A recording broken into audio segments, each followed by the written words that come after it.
인사 한번 하셨으면 좋겠어요. 주의 이름으로 사랑합니다. 같은 하나님의 말씀을 읽으면서도 지도를 통해서 읽으면 훨씬 더 입체적으로 이제 와닿습니다. 그래서 이 시간에 여러분 앞에 칠판을 통해서 지도를 그려드리는 이유가 그냥 그 말씀을 따라가는 것보다도 그 지역을 통해서, 그리고 그 지도를 통해서 예수님의 사역의 역사가 어느 방향에서 어떻게 흘러가고 있는가라고 하는 것을 좀 더 우리 생생하고 좀 더 입체적으로 우리가 확인하면서 은혜 받기 위해서 이렇게 지도를 소개를 해 드립니다. 오늘 마가복음 8장에 보시면 예수님의 사역이 어디서 이루어지느냐면 갈릴리 바다 또는 갈릴리 호수 또는 게네사라 호수 또는 티베라 바다 또는 긴네렛, 다 같은 이름인데 여러 가지 지역에 따라서 시대마다 지역의 호칭이 달라진 겁니다. 예수님이 이제 어디에서 마가 8장에 어디에서 사역을 시작이 됐느냐면 데가볼리에서 시작을 합니다. 이 데가볼리라는 지역에서 예수님의 어떤 사역이 이루어졌느냐면 바로 보리떡 7개 그리고 물고기 2마리를 통해서 사람만 몇 명을 먹이시느냐면 4,000명을 먹이십니다. 항상 답은 앞에 있습니다. 4,000명을 먹이시고 나서 모두 몇 광주리가 남았어요? 네, 7광주리가 남습니다. 이제 그 사역을 하신 다음에 여기서 배를 타고 건너편으로 이제 이동을 하시는데, 건너편이 어디냐면 바로 달마누다라고 하는 그곳으로 예수님이 이동을 하시게 돼요. 이동을 하시는데 이 달마누다 좀 특이한 이름인데요, 마태복음에 보시면은 마가단, 그리고 킹 제임스 버전이라고 해서 흠정역 그렇게 표현을 하는데 거기서는 막달라라고 그렇게 번역을 하고 있습니다. 그쪽으로 예수님이 이동을 하세요. 이동을 하셔서 거기서 무슨 일이 있었느냐면 바리새인들은 그 당시에 있었던 유대교의 한 종파입니다. 그 바리새인들이 예수님에게 와서 뭔가 특별한 것을 요청을 합니다. 그 요청하시는 것은 당신이 메시아라면, 당신이 그리스도라면, 당신이 이 세상을 구원할 세비어 구세주라면 하늘에서 내려오는 표적을 보여주시오. 그 요청 앞에 예수님이 내가 너희들에게 보여줄 표적은 요나의 표적밖에 없다. 마태복음에서 그렇게 말씀을 하시죠. 그 요나의 표적이라고 하는 것은 요나가 바로 큰 물고기 속에 잡혔다가 그 물고기 뱃속에 며칠 있었느냐면 앞에 다 답이 있습니다. 며칠 물고기 뱃속에 있었느냐면 3일 동안 있다가 그 물고기가 토해내서 요나가 살게 되는데, 그 구약의 사건을 통해서 예수님이 바로 이 땅의 메시아 그리스도라고 하는 하늘의 표적은 십자가와 부활이다. 여러분, 교회는 어디 위에 세워져 있는가? 십자가 위에 세워져 있고, 십자가 위에 세워져 있고, 십자가 위에 세워져 있고, 또 하나 교회는 부활 위에 세워져 있는 거예요. 그래서 이제 그 말씀을 하시고 그 다음에 여기서 다시 배를 타시고 건너편 어디로 가느냐면 벳세다라고 하는 장소로 예수님이 이동을 하세요. 벳세다 이동을 하시는데, 이동하는 그 배 안에서 무슨 일이 벌어졌느냐면 예수님이 누룩에 대한, 특별히 바리새인 헤롯의 누룩에 대한 말씀을 예수님이 하세요. 그래서 예수님은 바리새인들이 주고 있는 그들의 사상, 그들의 이념, 그것을 염두에 두고 그 바리새인들이 너희들에게 영향을 미치는 잘못된 사상과 잘못된 그 이론, 거기에 조심해라, 거기서 주의를 해라, 그 의도를 가지고 예수님이 말씀을 하셨는데, 제자들은 그 예수님의 누룩이라고 하는 그 단어 속에서 어떻게 이해했는가, 그것을 먹거리로 오해를 합니다. 즉 그 일이 그 배 안에서 일어나게 됐죠. 그 순간에 예수님이 바리새인의 누룩이라고 하는 것은 바리새인들이 너희들에게 주고 있는 그 교훈, 그것을 조심해라. 그 바리새인의 누룩은 두 가지의 의미를 가지고 있습니다. 첫째는 형식주의, 포멀리즘. 폼이라고 하는 것은 꼭 필요해요. 여러분, 여기에 그릇이 없으면은요, 이 그릇 속에 내용물을 담을 수가 없습니다. 폼이라고 하는 것은 그릇하고 똑같은 거예요. 문제는 이 폼 속에 어떤 내용물을 담겠느냐, 그게 중요한 건데, 이게 형식주의로 흘러가면 내용은 하나도 없고 이 컵 그 자체, 컵이라고 하는 형식만 붙드는 그 모양새가 되고 마는 거예요. 그래서 바리새인들이 그 형식주의, 거기에 너희가 빠지지 않도록 해라. 여러분, 믿음 생활하면서 형식주의로 흘러갈 수 있는 가능성이 너무 많습니다. 우리가 말씀을 가지고 고백하는 거, 이 형식 너무 좋잖아요. 근데 이게 매너리즘에 빠지면은요, 똑같은 일을 계속 반복하다가 보니까 익숙해서 달달달 외우는 것은 좋은데 마음도 없고 거기에 진심도 담아놓지도 않고 그러면 이게 하나의 형식주의로 흘러간다 이 말이에요. 신앙생활에서 가장 많은 형식주의로 빠져야 하는 것 중에 두 개가 있습니다. 첫째가 바로 사도신경입니다. 여러분, 사도신경을 외우실 때 그 구절 하나하나 속에 얼마나 깊은 신앙적인 그 의미를 담고 우리가 고백을 하는데, 이게 어렸을 때부터 계속 이렇게 외우다 보니까 자동이야. 자동. 그래서 어떤 분들은 너무 빨리 이 테이프가 돌아가는 바람에 다른 사람은 중간쯤 했는데 이 사람은 끝나버렸어. 무슨 암송대회 출연을 한 것 같아요. 또 하나가 주기도문입니다. 이게 형식이라고 하는 것은 꼭 필요합니다만은 이것이 형식주의로 흘러가는 것은 조심하라 그 말이에요. 또 하나, 여기 바리새인의 누룩은 무엇을 의미하고 있는가? 세속주의를 말합니다. 세속, 시큘러, 우리가 이 세상을 떠나서 살 수는 없어요. 그러나 이 세상 속에 있는 가치와 세상의 그런 밸류들이 교회 속에 들어오기 시작하면 교회는 침몰합니다. 교회는 거룩한 자존심이 있어야 돼요. 믿는 성도들은 거룩한 자존심이 있어야 돼요. 세상에 살지만 우리는 세상을 다르게 본다 이 말이에요. 우리가 세상에 속하여 살고 있지만은 적어도 우리는 하나님 나라 힘인권자라 그 말이에요. 그 믿음의 배짱은 놓치지 않고 살라 그 말이에요. 너무 이 세상 속에 편성을 해서 세상 사람들이 하는 대로 그대로 따라가고 그 속에서 좌절하고 눈물 흘리고 그런 인생 살다가 우리가 천국 갈 사람들이 아니고, 우리가 세상에서 비록 살고 있지만은 세상을 변화시키는 사람, 세상을 뒤집어 버리는 사람, 세상을 하나님 나라로 만들기 위하여 그 자존심을 가지고 사는 사람, 이거 조심하라 이 말이에요. 그래서 이제 그 교훈의 말씀이 끝나고 나서 도착한 장소가 이 베세다입니다. 이 베세다 드라곤의 이 마을에 딱 도착을 하니까 거기엔 마을에 있는 사람이 한 사람을 예수님에게 데리고 옵니다. 그 사람이 누구냐면 맹인입니다. 지금은 맹인이라는 말을 잘 안 씁니다. 시각장애인. 그분들에게도 인격이 있고 그분들에게도 존중함이 있어야 돼요. 그래서 용어 자체를 이제는 바꿨어요. 그래서 우리말 번역이 거기에 지금 아직 적용이 안 된 거예요. 시각장애인 한 사람을 마을에 있는 사람들이 지금 데리고 옵니다. 데리고 오는데, 데리고 와서 간구를 해요. 간구하는데 뭐라고 지금 간구하느냐면, 영어로 보시면 그렇게 돼 있어요. touch him. 그를 터치해달라고. 여러분, 예배라고 하는 것은 하나님이 우리를 데려다 주신 거예요.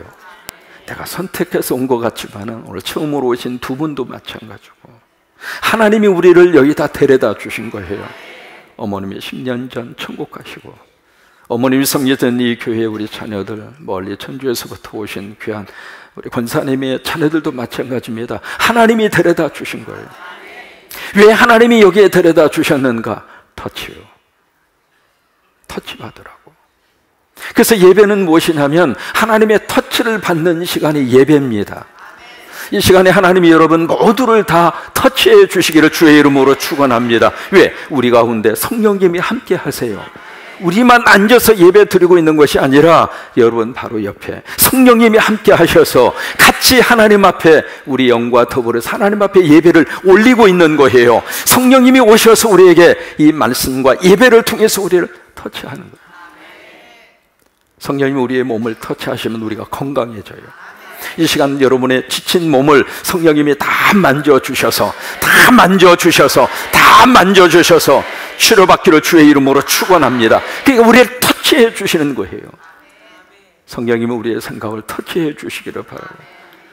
이 한반도에 살면서 지금 한 주간 동안 얼마나 많이 불안하고 두렵고 떨리고 시시각각 들려오는 그 소식 때문에 안절부절 못하는 그런 속에서 우리들이 지금 살아가고 있잖아요. 지금 여기 가슴이 몰라 표현할 수 없을 정도로 마치 새 가슴처럼 오그라들어요. 예배드리면서 성령님이 우리의 마음과 생각을 터치해 주셔서 걱정하지 말라, 두려워하지 말라, 내가 너와 함께함이니라, 내가 너를 도와주리라, 나의 의로운 오른손으로 내가 너를 붙들리라. 성령님이 우리의 생각을 터치해 주셔서 하나님 때문에 위로받고 또 성령님 우리 입술을 터치해 주셔서 우리 여기서 나오는 말을 죽이는 말이 아니라 살림의 말이 터져 나올 수 있도록, 어떤 일이 있어도 민수기에 있는 말씀대로 너희 말을 하나님이 들으시리니 너희가 말한 대로 내가 행하리라. 말은 누가 하는가? 내가 해요. 그 말을 누가 들으시는가? 나도 듣고 하나님도 들으시고 사탄도 듣습니다. 그 말을, 사탄이 좋아하는 말을 하면 사탄이 움직이는 거고, 하나님이 좋아하시는 말씀을 하면 하나님이 움직여 주시는 거예요. 그러니까 성령님이 우리 말을 터치하셔서 우리 말 속에 살림의 말이 쏟아지도록. 그래서 이제 그 사람을 데리고 예수님이 있는 곳으로 왔어요. 그런데 그 다음 절에 보시면 어떤 역사가 나타나게 됐는가, 성경을 펴서 보시기 바랍니다. 23절이에요. 23절에 보시면 예수께서 맹인의 손을 어떻게 하셨죠? 붙잡으셨어요. 참 기가 막힌 광경입니다.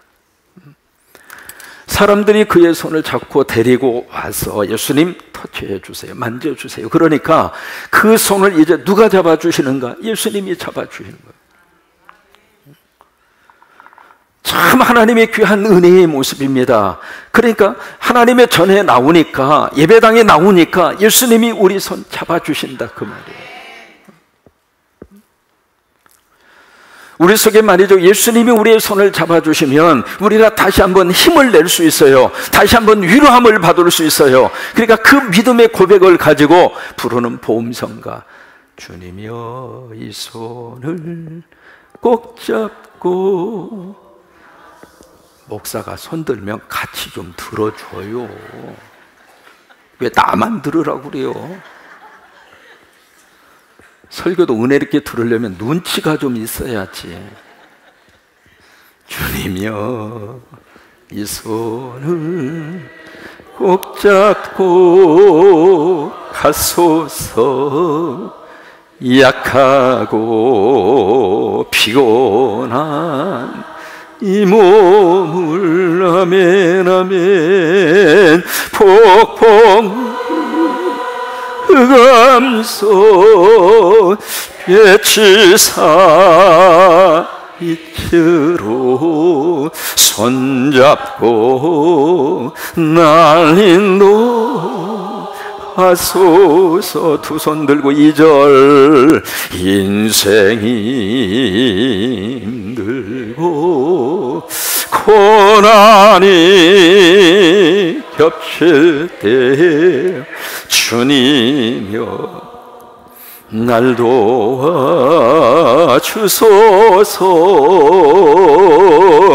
외치는 이 소리 귀에 인시사 손잡고 날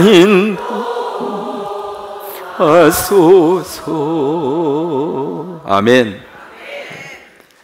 그래서 예수님이 그 사람의 손을 꼭 잡고, 그런 것처럼 이 시간에 예수님이 여러분의 손을 꼭 잡아주시길 바라고, 성령님이 여러분의 손을 꼭 잡아주시기를 바라고, 또 하나 우리 민족을 하나님이 잡아주셔서 이 한반도 땅을 하나님이 손으로 꼭 잡아주시게 되기를 바라고. 그래서 그 사람의 손을 잡고 밖으로 따로 가서 그 다음에 예수님이 특이한 행동을 하세요. 특이한 행동이 바로 뭐냐면 침을 뱉어서 그의 눈에 바르고.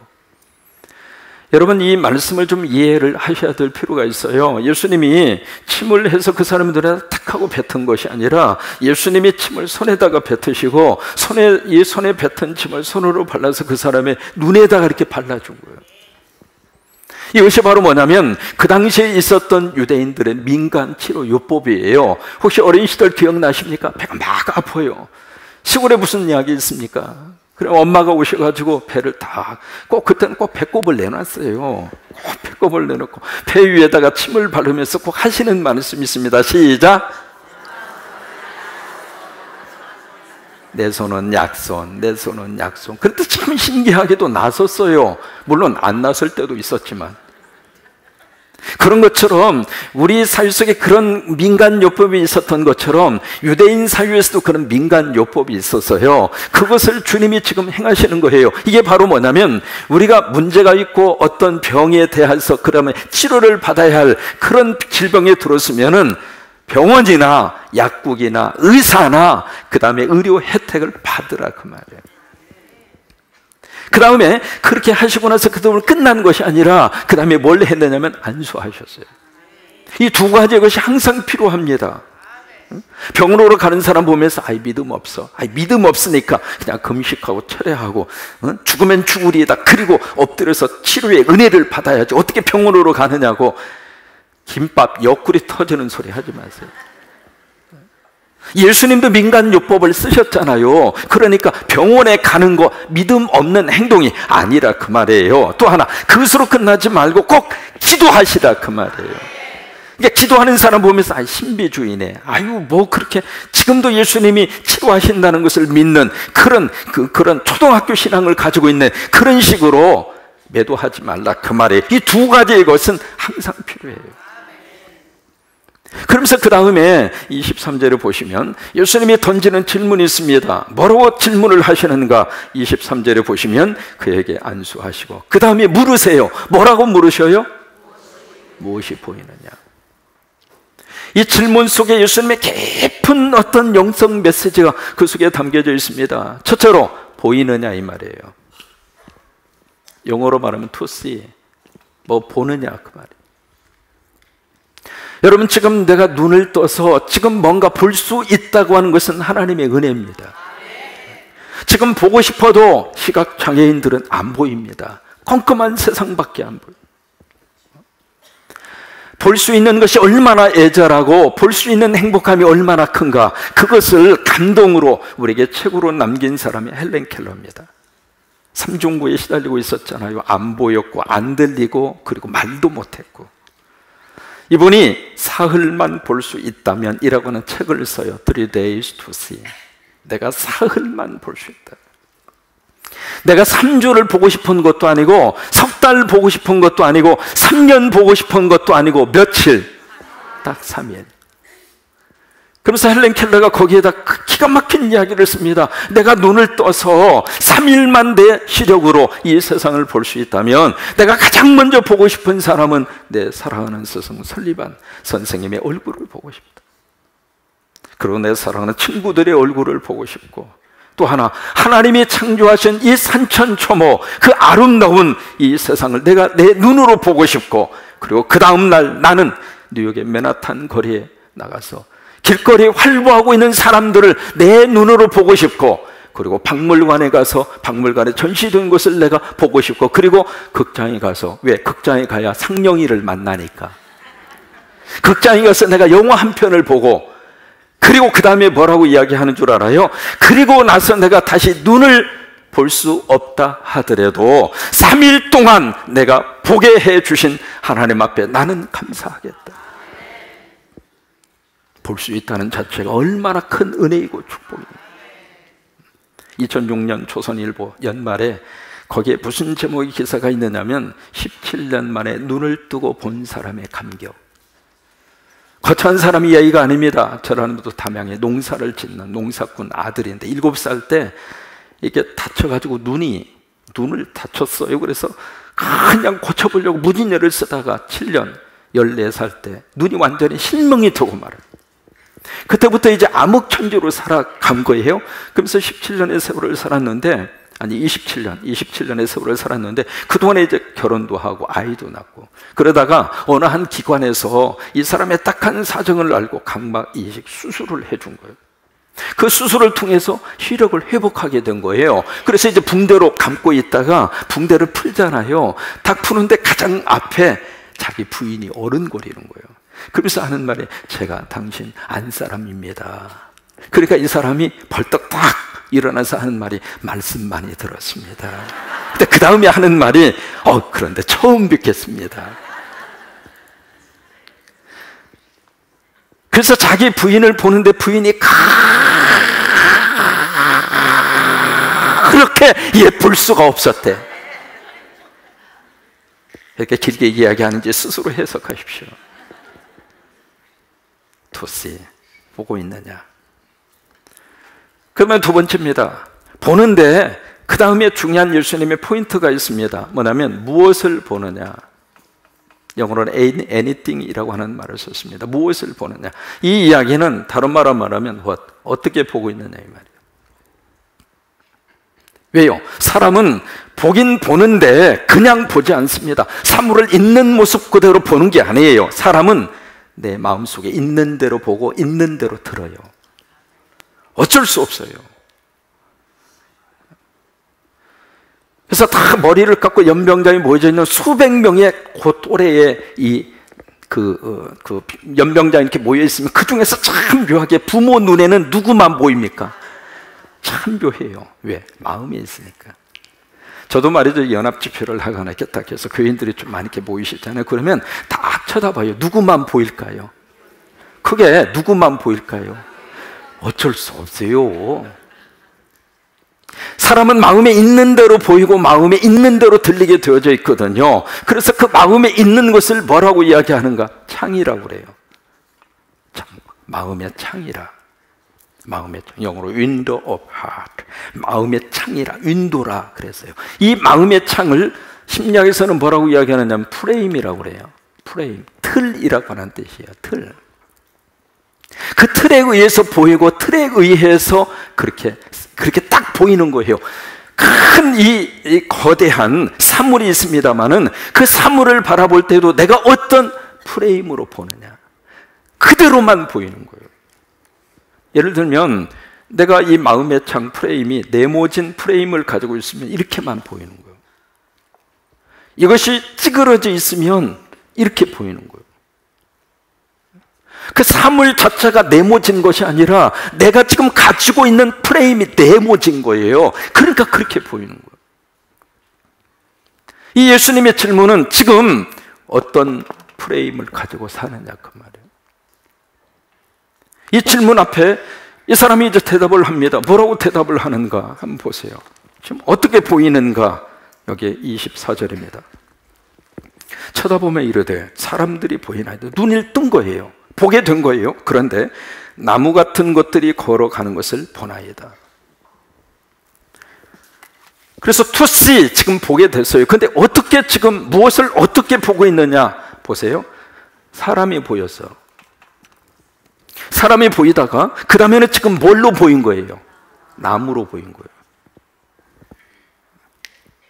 이게 무슨 얘기냐면 이 사람이 지금 마음의 프레임 창을 사람을 사람으로 볼 수 있는 프레임을 가졌을 때에는 사람으로 보였는데 이 사람이 가지고 있는 마음의 프레임, 그 창이 나무라고 하는 개념의 창을 가지고 있을 때는 똑같은 대상이 나무로 보이더라 이 말이에요. 이게 아주 중요한 포인트입니다.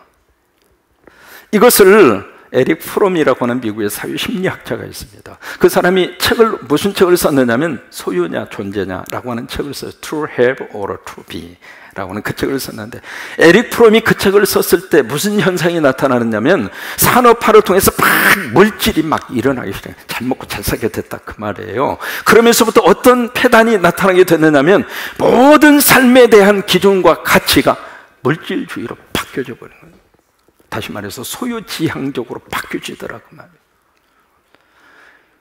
그러면서 이 사회가 지금 제대로 가고 있는 사회가 아니다. 그러면서 프롬이 그 책에서 소유지향적인 어떻게 하면 아파트 평수가 늘릴까? 어떻게 하면 좀 돈을 좀 많이 가질까? 그런 소유지향적인 인생의 목적을 살고 있는 사람들에게 거기에서 좀 존재지향적으로.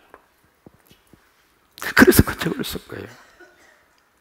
그런 것처럼 여기서 지금 무엇을 어떻게 보느냐라고 하는 것도 마찬가지입니다. 이게 어떤 존재라고 하는 관점에서 보면 사람으로 보입니다. 무슨 얘기예요? 이 사람으로 보인다는 이야기는 사람이 너무 소중하다 그 말이에요. 잘났든 못났든 많이 가졌든 안 가졌든 배웠든 못 배웠든 그런 걸 다 떠나서 왜? 인간은 하나님의 형상대로 지음받았으니까 불구절하더라도 하나님의 형상대로 지음받은 너무 소중한 하나님의 사람이고, 십자가를 통해서까지 하나님이 목숨 바쳐 살려낼 정도로 하나님이 사랑하시는 소중하고 존귀한 존재, 그 틀로 보면 너무 귀하다 그 말이에요. 그렇게 보여져야 정상이라 그 말이에요. 거기서 이제 나온 그 복음성가가 그런 복음성가예요. 당신은 소중한 사람, 당신은 존귀한 사람, 이 세상에 하나뿐인 당신은 내게 너무나도 소중한 사람, 그런 당신을 사랑해요.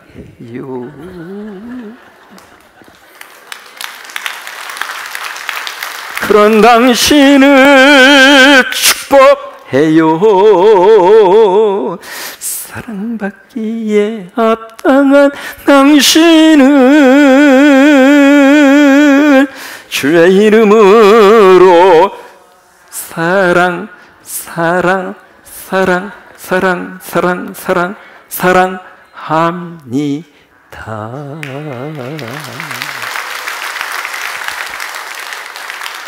박수 치신 분들은 수준 있는 분들이에요.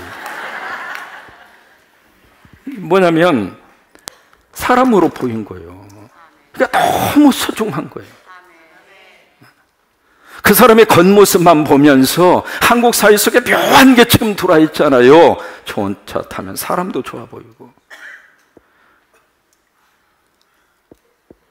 그게 지금 뭘로 지금 보이는가? 이게 사람을 사람으로 안 보는 거예요.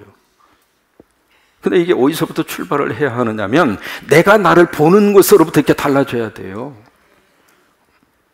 근데 이게 소유적인 프레임, 소유적인 창, 그것으로 사람을 보면 뭘로 보이는가? 나무로 보이는 거예요. 나무로. 여러분 집에 가셔서 마누라 볼 때 사람으로 보이는지 나무로 보이는지 잘 한번 들여다보세요.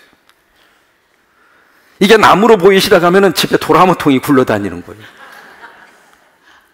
전에는 참 사랑스럽고 예쁘고 두고 보기에도 아까울 정도로, 눈에 넣어도 아프지 않을 정도로, 손을 잡는 순간 25,000볼트가 찌릿찌릿 와서 너무 그래 두근거리고 설레임이 있던 그런 관계였는데, 이게 나무로 보이니까 아이고 세상에 오늘날 갑자기 이렇게 커져. 이게 뭐요? 34, 54, 34 이게 뭐요? 이게 지금 이게 나무로 보이면 그렇게 보인단 말이에요. 내 아내가 달라진 거 아니에요. 내 마음의 창이 변질된 거예요. 내 마음의 프레임이, 이상한 프레임이 지금 딱 형성이 되어 있는 거예요. 그러니까 그 다음 절에 보세요. 25절에 보면 이에 그 눈에 어떻게 다시 안수하시며 그가 주목하여 보더니 나아서 모든 것을 밝히 보는지라. 다시 안수해 주신 거예요. 여러분 말씀 들고 세상으로 가서 살다가 보니까 이 마음의 창이 다 이그러졌어. 다 이그러져서 제대로 못 봐. 내가 나를 보는 것도 그러고 내가 내 사랑하는 이웃을 보는 것도 그러고. 그러니까 다시 하나님의 전에 와서 다시 안수받는 거예요. 그러니까 예배를 통해서 다시 안수받고 눈의 비닐이 확 벗겨져야 돼. 그래서 이 이그러진 마음의 창, 이 플레임을 하나님이 기뻐하는 플레임으로 딱 다시 바꾸는 거예요. 바꿔가지고 딱 보면 나도 소중하고 나도 하나님의 은혜 받은 너무 귀한 하나님의 아들이고 하나님의 딸이고, 그리고 남도 너무 소중한 하나님의 사람으로 보이고. 여러분 그런 역사와 능력이 함께 하시기를 주의 이름으로 축원합니다.